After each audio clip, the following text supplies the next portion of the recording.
Rukowski, you're requesting a bond in this matter. We're requesting that the court do have some photographs I wish to show to the court of the alleged victim. This just happened this past weekend.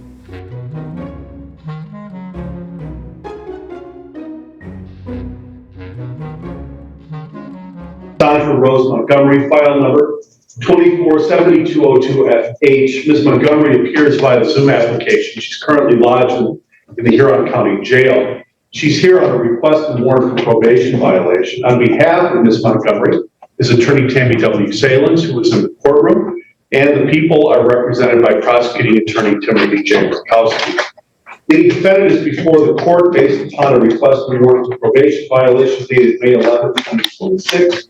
It contains 4 counts, 2 of which are alleged technical violations, and counts 3 and 4 are alleged non-technical violations. Ms. Salins, do you wish to have the request and warrant for probation violation read into the record? Do you waive the reading? We waive the reading, Your Honor. All right. And you've gone over this information with your client? I have, Your Honor. All right. And you've advised her of her rights as well? I have, and she did sign her advice and rights with respect to probation violation. And that is noted. The court has received that document. As to all counts in this matter, how does your client take this? She stands mute, Your Honor. Not guilty plea will be entered on behalf of Ms. Montgomery, and we will schedule this for a probation violation hearing momentarily. Before we set the date, let's see. The original attorney here is Ms. Siv. We'll notify Ms. Siv. How quickly can we have a hearing, counsel? In a week to 10 days. Does it sound good to you? Okay. And are you requesting a bond? Yeah, I'm really requesting a cash bond or a very, very high bond due to the allegation in favor of Ms. Montgomery of what happened to the 50 years ago. Rukowski? We're asking for a $500,000 bond. I do have some photographs I wish to show to the court of the alleged victim. This just happened this past weekend. And that's why we're asking for such a high bond. Have you provided those to the Salins? Salin's seen them. I don't know if we've actually given her a copy of them. Oh, just at least to let her view it, I should say. I apologize. I did review the photo. I reviewed one photo prior to this probation violation hearing commencement. All right. Any objections to court reviewing it for purposes of the bond? If I may take a moment to review if there's more than one photo.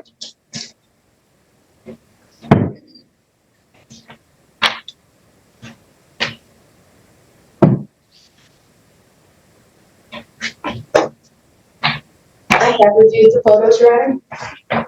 Your position on the court reviewing them? I have no objection. Mr. Rukowski, may approach. You can stay right there. I'll just review them very.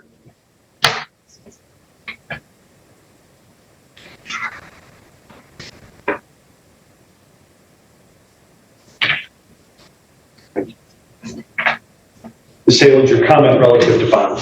My client would like the court to know that she has abstained from alcohol for approximately 2 years. This is the first time that she has relapsed. She has indicated to me that she has 6 children, 5 of them are in foster care. She is working closely with the foster care worker. You sure about that? You sure about that? For regarding visitation and treatment. She has agreed, they had a TDM meeting this week, and she has agreed to recovery meetings every day. She would also like to go back to Chance to Change so that she can test either randomly, but she's also willing to test daily. She just started a job at Taco Bell, Your Honor, and she has been there approximately 2 weeks. She has worked from 30 to 40 hours a week. She is asking the court to set bond in the amount of $5,000, 10%. Her children are her life. She is absolutely committed to working with the Department of Health and Human Services regarding visitation and treatment and complying with any services that they are requesting. She also advised me that she belongs to the Lighthouse Assembly of God in Harbor Beach, where she attends there, and so she would ask the court to set bond the amount of $5,000, 10%. Very well, thank you. The courts had the opportunity to hear the respective arguments of counsel, hear the recommendations for the probation department. Courts also had the opportunity to review the photos of an alleged incident, which, are there charges brought, Mr. Rutkowski, in that matter? There will be, Your Honor. I'm looking for a warrant request. Once I get that, we will act upon it. All right. And is this an alleged domestic relationship? Or at least? Not that I'm aware of this one. Okay. All right. Would the court like me to remind you of what had happened earlier this year or no? I recall that. Okay. I do recall that. Based upon all of that, it's going to be the position of the court relative to bond in this matter. Bond is going to be set at $500,000 cash surety. Conditions of bond include conditions A through E, GPS tracker, alcohol sensing tracking device, and must be pretrial services beforehand. Also, no contact provision regarding Christina Bresky, Christina Bresky, either directly or indirectly. And that will be the bond.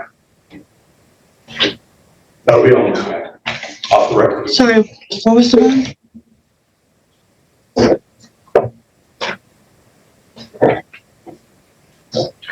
$500,000 cash surety. Matthews, you tested negative today, is that correct? Yes, Your Honor. All right. So one of the things that we talked about last time you were here was that you be compliant with all of the orders of this court. Yes, sir. I understand you have not been calling the CIP line every day? I text it every day so I can show you proof of my phone. There has been 7 days that he's missed, Your Honor, and then on April 30th, he texted it, told him he had to test, and he did miss. He's stating he did try to call me, but I have no verification, and he did not try to call the front desk or his GPS officer either. I did do that, sir, and my phone was off for 7 days. Then I paid my phone bill, and then I started touching the testing line again every day. But you just told me that you'd done it every day, and then I find out there were 7 days in a row you missed. My phone was off, sir. Do you live by yourself? Huh? No, You- my mom. Does your mom have a phone? Yes, sir. If I you- didn't know I could text the testing line off of another number. He was made aware, Your Honor, that I could switch the phone number, but he also has missed multiple office visits or would show up hours late, so I was unable to always verify I that missed information. one office visit, sir. That was the 30th. Look, I'm not going to get into an argument with you about this. You know, I'm going to release you today, but I'm going to set this for another review in 30 days, and you're going to come back and you're going to understand that when I tell you to do something, you're going to do it as I say. Do you understand me? Yes, sir.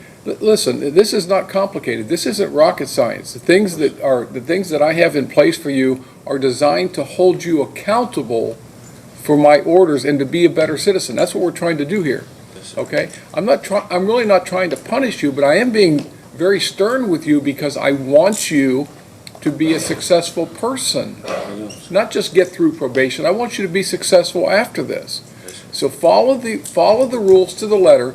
Come back in 30 days. I expect negative on the THC. I expect you to be 100% compliant with calling the line every day. If there's a problem, your phone gets shut off. Borrow your mom's phone. Call your probation officer, explain the situation. She can, again, we can work with those things, but if you don't communicate, if you don't show up, we just have to assume the worst. Do you understand what I'm saying? Yes. So that's what happens is I start assuming, oh, he's using, right? He's not calling, so that for that 7 days, you're doing something that you shouldn't be doing. That's what these things are designed to do, is to hold you accountable. Do you understand me? Yes, sir. I know I'm being harsh on you, but I'm trying to get your attention here so that when you get done with probation, you can lead a successful, law-abiding life. That's the goal here. Yes, sir. Reducing recidivism, that's reoffending. Okay? All right, I'll give you another shot. Set it up for another review in 30 days. Okay? All right, Mr. Matthews, you're free to go.